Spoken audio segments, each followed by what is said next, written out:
Good afternoon, everyone. My name is Mariah Katayev, and thank you for tuning in for our very first Lunch and Learn.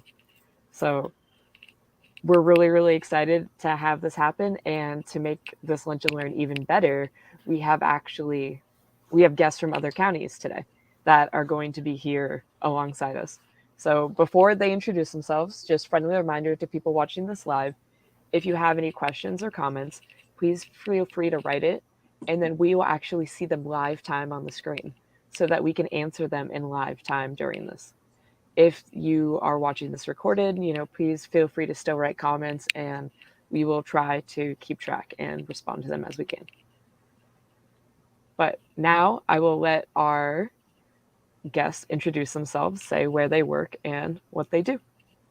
Chase? Hello, everybody. I am Chase Suddith. I am an emergency management specialist in the Department of Public Works and Environmental Service for Fairfax County for our stormwater divisions. Hi, everyone. I'm Brian Rahal, a senior civil engineer with the Stormwater Management Division at the Department of Transportation and Environmental Services for the City of Alexandria. I'm also the city's floodplain administrator. As everyone can see, we have some subject matter experts here that are definitely going to talk everything water. And I am not a subject matter expert on water or flooding or any of that nature. So I will not speak as a subject matter expert, and I will leave it to them. So Chase, feel free to take it away. All right. Thank you, Mariah. And thank you all for joining us today. It is Flood Awareness Week in Virginia, and we have joined together as regional partners to do a series of webinars. And we'll give you a little bit more information here in just a moment. But it's a joint effort between City of Alexandria, Fairfax County, Arlington County, and NVRC. So let's get right into it. Flooding is increasing. You're not imagining it. We have seen an increase in the intensity of storms and rainfall rates in Virginia. Billion-dollar disasters have increased nationwide. And locally, Dulles Airport averages 43 inches of precipitation every year, and National Airport averages 42 inches. But sometimes all that rain comes too quickly, and we can get a month's worth of rain in just a few hours. In fact, you might remember on July 8th, 2019, a thunderstorm dumped 4 to 5 inches in Northern Virginia and the immediate DC metro area during the morning rush hour. The torrential downpour led to sinkholes, road washouts, and dozens of water rescues and flooded homes and businesses. This picture here is actually from July 8th. So July 8th, 2019's flash flood caused more than $14 million in damages in Fairfax County alone. Fairfax County Fire and Rescue responded to 56 water calls in just 1 hour. That was quite a morning, if you recall, and that kind of flash flooding can happen again. So we want to give you some resources to be prepared and to mitigate your risk. So flooding is one of the most common natural hazards in our region. Extreme weather events are increasing, and we need you to be prepared and know what to do and how to respond when a flood hits our area. You can take steps now to reduce the risk and impact of property damage, injury, and even death. Most flood-related deaths occur in a vehicle. Being prepared can help you protect the life you have built. Just 1 inch of water can cause thousands of dollars worth of damage to your home. Even if you're not in a designated floodplain, you can still be affected by flooding. Therefore, we encourage you to have flood insurance. Whether you own your place or are renting, you can get flood insurance for your property and its contents. In a few minutes, Brian will discuss how you can determine your risk and more about flood insurance. But before we get into that and how you can protect the life you've built, I want to review some flood vocabulary. First, it's important to know what types of flooding can affect your property, neighborhood, and your commute, so you can prepare for what actions you need to take when an alert is issued for your area. Here, you can see the definitions of riverine, urban, and coastal flooding. Riverine flooding occurs when heavy rainfall causes rivers or streams to overflow out of its banks and into floodplains. This can also cause roads, bridges, and trails in low-lying areas to become flooded. We'll show you how you can identify just how close you are to a floodplain next. But riverine flooding isn't our area's only flooding threat. Urban flooding occurs when the stormwater drainage system is overwhelmed due to heavy rainfall. Obstructions to the stormwater infrastructure can also lead to big issues, such as a rogue trash can lid blocking a pipe, or leaves, grass clippings, and other debris clogging storm drains. and that can lead to flooding in unexpected places. Our upcoming webinars will get more into detail about these issues and how you can help us. Third, as you know, our region has miles and miles of shoreline and wetlands along the tidal Potomac River, which leads several communities vulnerable to tidal or coastal flooding. Coastal flooding can even happen on sunny days. Tidal anomalies, tropical systems, nor'easters, and even onshore winds can cause flooding of property, streets, and homes in low-lying communities along the tidal Potomac. Like I said, all three of these affect our region. I want to quickly run through the types of flood alerts that were issued by the National Weather Service leading up to and during floods. You've heard these before, I know, but I want to review them so that you know what they mean. Each time one of these alerts is issued, the meteorologists at the National Weather Service provide a full text description of the hazards and the areas impacted, as well as the duration of the watch or warning. I encourage you to subscribe to your local government's alert system, which includes weather alerts issued by the National Weather Service. You can go to weather.gov at any time for the latest forecast and alerts. So, a flood watch means that conditions are favorable for flooding or flash flooding in the next day or two. You should stay weather aware and be prepared for flooding. A flood warning means that flooding is imminent or occurring. Never drive through flooded roadways. You do not know the condition of the road under the water. Roadbeds may be washed out under those floodwaters. Plus, it only takes 6 inches of fast-moving water to knock down an adult, and a foot of water can sweep away a car. We have had dozens of water rescues in our area each year, many of which needlessly puts first responders in harm's way. So we say, turn around, don't drown. Please find another route. A flash flood warning means that dangerous flash flooding is occurring or imminent. Water rises rapidly in flash floods and can cause flooding of roads, homes, and urban areas. You should seek higher ground and avoid traveling when a flash flood warning is issued. In exceptional circumstances like the July 9th, 2019 flash floods, the National Weather Service will issue a flash flood emergency, meaning that extremely heavy rainfall is causing life-threatening situation and catastrophic damage is expected. You should not attempt to travel unless you are fleeing an area that is flooding or told to evacuate. In addition to the flooding from the rain, I also mentioned that portions of our region are also subject to coastal flooding. The National Weather Service issues forecasts for the tidal Potomac year-round and has 3 flood categories that they use to determine the impacts of a flood, which are available on their website. Minor coastal flooding typically means that water is slightly out of its banks. Some roads and property may be impacted, and this usually happens multiple times a year. Moderate to major levels are when widespread flooding is occurring along the shoreline. Those who live or play near the tidal Potomac should pay attention to these type of alerts. National Weather Service will issue a coastal flood watch when moderate or major coastal flooding is possible in the coming hours or days. A coastal flood advisory is issued when minor or nuisance coastal flooding is expected or occurring, while a coastal flood warning means that moderate or major coastal flooding is expected or occurring, which could cause a significant risk to life and property. Hurricane Isabel brought a record 8.66 feet of water, river levels to Alexandria and flooded many riverside communities, including Bellevue and Huntington in Fairfax County.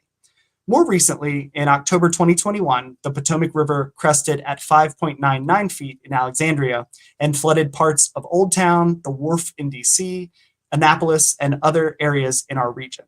And this picture here on this slide is from a couple hours before high tide, when it crested at 5.99 feet on that day in October 2021. So as you can see, we can be affected by well-forecast events with several days of lead time, as well as sudden, no-notice torrential downpours. So it's critical to know what to do and what these watches and warnings mean and what kinds of flooding can affect us so that you can prepare for what action you need to take when an alert is issued for your area. So now that we've run through some of the vocabulary, what can you do to prepare? How can you find out your property's risk of flooding? There are several places where you can look for the flood risk on your property, and I'm going to turn it over to my colleague Brian from the City of Alexandria to tell us more about flood risk and also the flood insurance. Great, thank you, Chase. So it's an important question for property owners to know the answer to how can you find your flood risk, because that'll determine what your plans would be under those circumstances where you're seeing those notifications from National Weather Service or emergency management from either Alexandria or Fairfax County or Arlington County. So how can you find out what your flood risk is at your property? What you can do is there's one of the very good resource is coming from Commonwealth of Virginia, the Virginia Flood Risk Information System, or VFRIS as we like to call it. What you'll find there at that link is an interactive map, and you can search by address, and you can go straight to whatever address you enter there, and you will see where the greatest flood risk is. And what is on these maps are the FEMA flood determinations for the 1% chance per year and the 0.2% chance per year, or the 100 and 500 year flood boundaries. So it's a very good website by Virginia, I believe it's DCR that is putting this together, and they've done a great job. And what you'll see on there are, again, the FEMA flood insurance rate maps. And we'll talk about what that definition is in the next couple of slides. So FEMA generates these flood maps that shows the community's different flood hazard areas. Flood maps are utilized by the NFIP, the National Flood Insurance Program, for floodplain management, mitigation, and insurance purposes. These maps are updated periodically, sometimes on an irregular basis, but they do get updated. Our area's firm maps are in the process of being updated right now. So in Arlington, Alexandria, and Fairfax, FEMA is redelineating all of our floodplains. And there aren't many changes. It's basically redelineation using existing or previously determined flood data. So there are just some minor boundary changes around the existing zones. Although there is a new study in 4 Mile Run, which is north of Alexandria or south of Arlington County. And that's changing quite a bit, but that's for another discussion. So here are some links here that you can go to and see what the FEMA flood maps look like in your area. So what are these zone definitions? What does it mean on the map? What are we seeing? So there's different levels of flood risk for FEMA, and they designate them by zone. So the high risk or higher risk areas are known as the special flood hazard areas, or SFHA. Most of the ones on Alexandria's maps, Arlington, Fairfax, are designated as Zone AE, which represents that those zones have a 1% or greater chance of flooding in any given year. This area is also referred to some as the 1% annual chance flood, or base floodplain, or the 100-year floodplain. And base flood elevations are the level of the water at that base flood condition above ground. So you can kind of get an idea, if you know what the ground elevation is, and subtract that from the base flood elevation. That'll tell you how deep that water is there. So another good resource that we recommend is this website, riskfactor.com. Some of you may be previously familiar with Flood Factor. I think it was floodfactor.org in the beginning, but they've since reorganized into a broader look at risk for properties.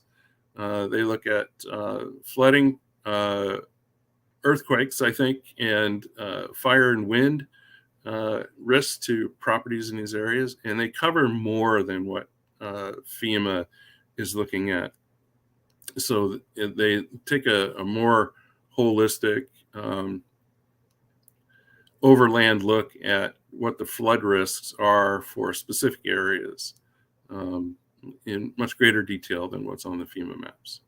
So that's a good resource, and it's free for at least one look at one property in detail. So if you want to just look at your own property, that should be, you should have free access to do at least that.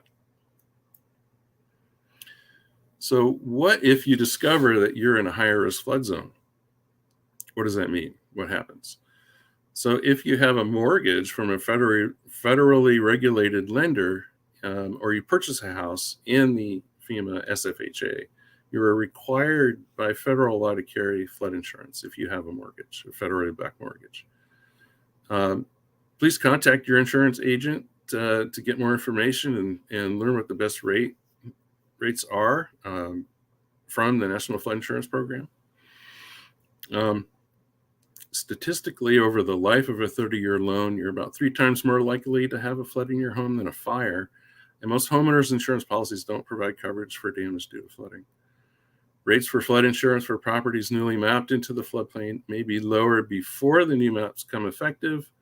The new policy must be in effect prior to the effective date of the new mapping. So if you know that you're going to be remapped in some way or another into a higher risk zone, it's beneficial to already have flood insurance before that effective date. So whether your property's in a special flood hazard area or a more moderate risk area, flooding can occur anywhere. FEMA likes to say, and we like to say that also, that if you're in an area where it rains, your house could flood. And just 1 inch of water at the first level can cause up to $25,000 worth of damage to your home. 40% of National Flood Insurance Program flood insurance claims occur outside the high-risk areas. So FEMA's maps are a good resource to determine high risk to flooding. However, storms don't follow maps. And if you're close to an area that is designated as a high-risk area, you might want to take a closer look at getting flood insurance for your home if you don't have it already, even if you're not in there, because it can occur anywhere. And as Chase was saying, the July 8, 2019 storm did severely affect many properties not in FEMA's high-risk zones in Alexandria. And we've had many storms since then, at least 4, with severe flooding in the city. Whether your property, flood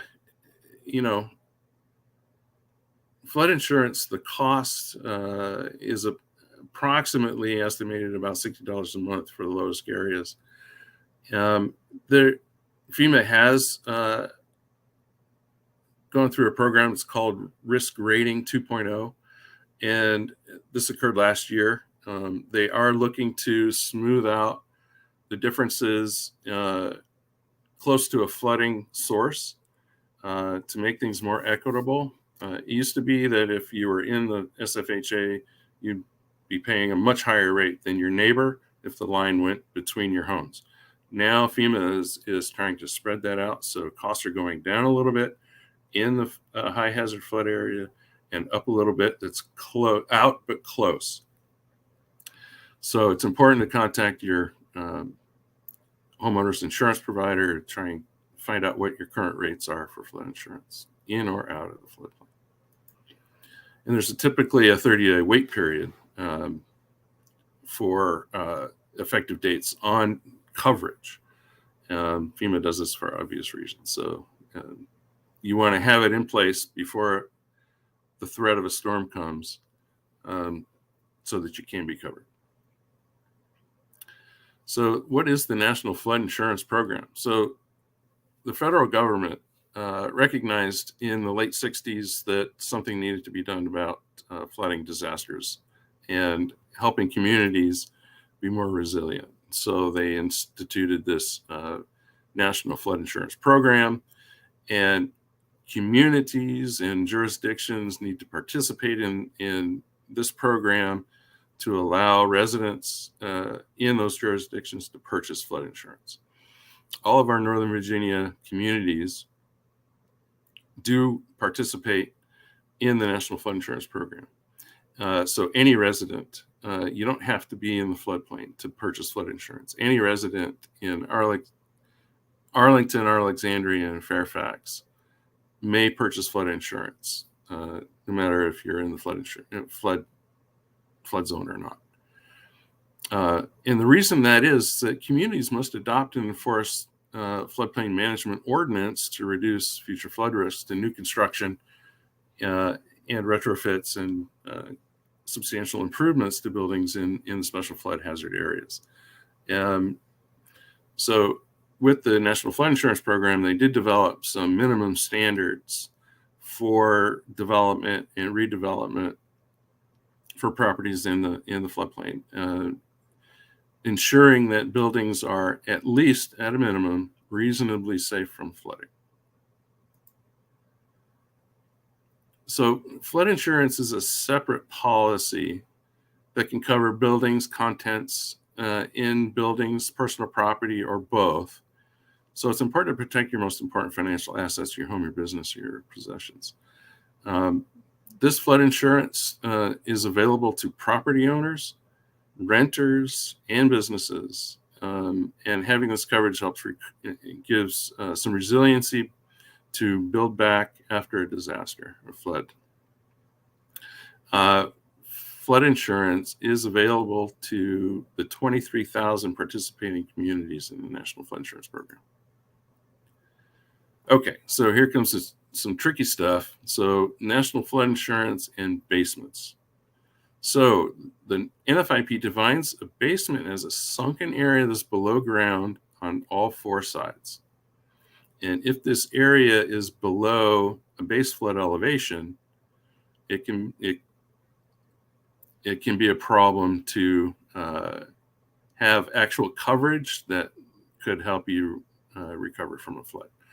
So basement items are covered under the building coverage if they're connected to power and installed. So these are typical utility providing devices and equipment, AC, electrical furnace, water heater, sump pumps, contents coverage, including washers and dryers and window AC units and freezers if they're connected to power.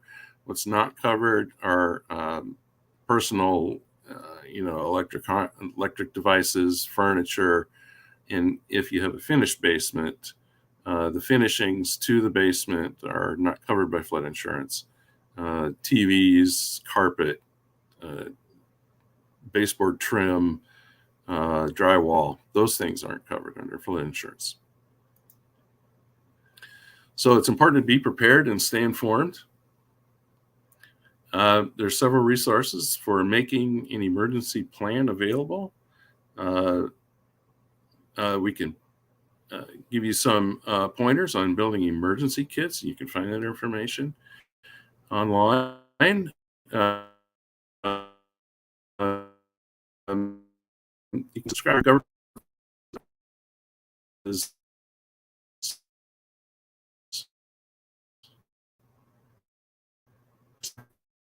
is different. Ours is over on the right-hand side of the slide here, where you can sign up for alerts, and you can. All of the jurisdictions have social media accounts where these things are posted when they come up from National Weather Service. And NOAA Weather Radio is a good resource to keep track, especially if you're outside of metro areas and you have a weather radio. Chase, did you have anything you wanted to add?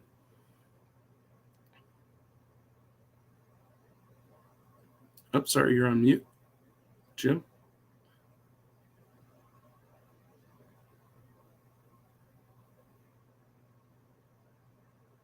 I don't hear Chase.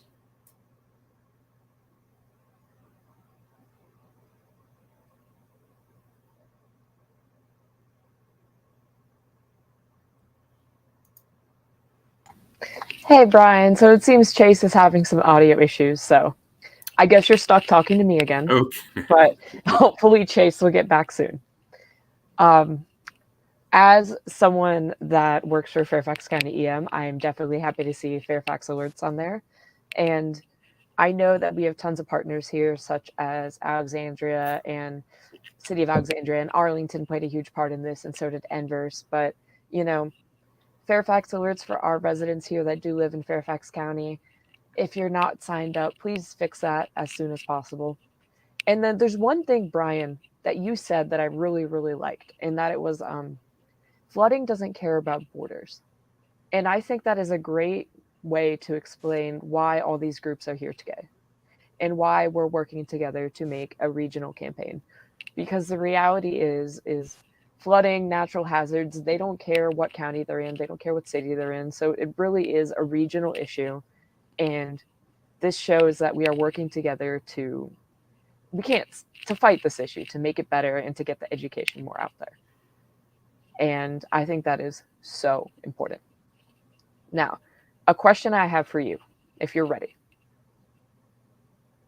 What would you say to someone that says, hey, I know they're saying evacuate for this flood, but I was fine for the last flood, so I don't care. I'm not going to listen to this evacuation. What would your advice be? There's no way to know that this flood coming is going to be the same experience from the last time. Your best, safest course of action would be to follow the direction of the local jurisdictions and evacuate, honor that evacuation notice, get to a safe location outside of where the mandates are coming from. That's the best thing that I could probably say to someone. No, I mean, it's important. I think it's important to hear from different groups that it's not a time to test your luck.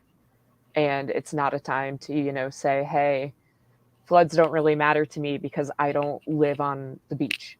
And I think sometimes people don't think that floods can hit them. And like you said, we get rain, things, get clogged. Like I think Chase talked about, leaves and sticks blocking things, and then we have another flood. Flooding can really affect anyone. Oh, welcome back, Chase. Oh, your audio is still not working, my friend. That is okay. He lost power. So it's funny that we were talking about emergency kits and getting all prepped, and then Chase lost power. So, there he go. He still has this stuff. But this really shows that, emergencies don't care when you're busy, and emergencies do not care if you're free. Emergencies are going to happen when they want to happen. So, this be prepared and stay informed is so important because, Chase has an emergency kit, and that's why he has that bucket of fun things. And that's why he had a charged phone that is letting him do this by phone. So you could say he prepared and he was always ready. So it worked out, really well for him. Now, Brian, are there any, if someone could take one thing from this webinar away, if they just remembered one thing, what would you want someone to walk away with? Well, I think that, we're all concerned about what's going to happen in the future. We know that weather is changing, the climate's adjusting to something, and things are more intense and more frequent. And it's important to be prepared. Knowing what there are a few takeaways, I think. Knowing what your flood risk is and where to find that. Okay. Once you understand what that is, what is your best course of action? How can you protect your property and your family when events are not in your favor? That's probably the key takeaway. Flood insurance can be very important to your personal resiliency in bringing back your property to a state that was prior to any damage that occurred. But it's not really going to help you during an event. That's for after. So knowing what your risk is and coming up with a plan to keep your property and yourself safe and your family. That's probably the biggest takeaway. That is a great point. You know, flood insurance is super important, but it is for the recovery phase, and that is huge. Are you back with us, Chase? I think I'm back. We are on Hey. phone, fully remote. So I didn't get to share my kit here, but really what we wanted to get out of that last section was, make a kit, make a plan, and then make sure that you've got the right things in your kit, flood response related directly. I've got a phone charger here, a phone bank. We've got ponchos just in case, duct tape, cash, all sorts of flashlights. Don't forget your medicine, a first aid kit. Those are the important things to have when you're evacuating. If you're told to evacuate, you want to have that stuff ready to go in a go bag. And also, just a home kit. You also want to have one for your car as well. So the kits that you should have should be waterproof with your important documents inside as well. And so sorry about the power outage, but things happen. I was saying though, Chase, emergencies happen when they want to happen. And all we can do is prepare, just like you were prepared with a charged phone so that you could join us by phone. That's right. So lots of great resources online at our Fairfax County's emergency management. Lots of great resources from ready.gov/kit. And your local governments also have great resources there from emergency management to get ready to prepare for flooding and respond to it. So that's it from me. Well, we're glad that you could join us again, Chase, and thank you for showing us your kit. Brian said a couple, final points that he wanted people to leave with, and it sounds like the end note of this presentation really is that flood insurance is really, really important for the recovery phase, and the kit and supplies you have with us are really, really important for in the moment. And both of these things make a huge difference when it comes to flooding. Now, if everyone is good, I would like to thank the viewers for being here today. And I would also like to thank the other agencies that played a part in this. We have Brian here representing City of Alexandria. Chase and I are both Fairfax County. We also have Arlington County played a huge part in this, as well as Enverse. So we're really grateful for the partnership, and we're going to be doing another one of these Lunch and Learns this coming Friday. So if you have time, I hope you tune in so we can learn even more about flooding. Thank you. Thank you all.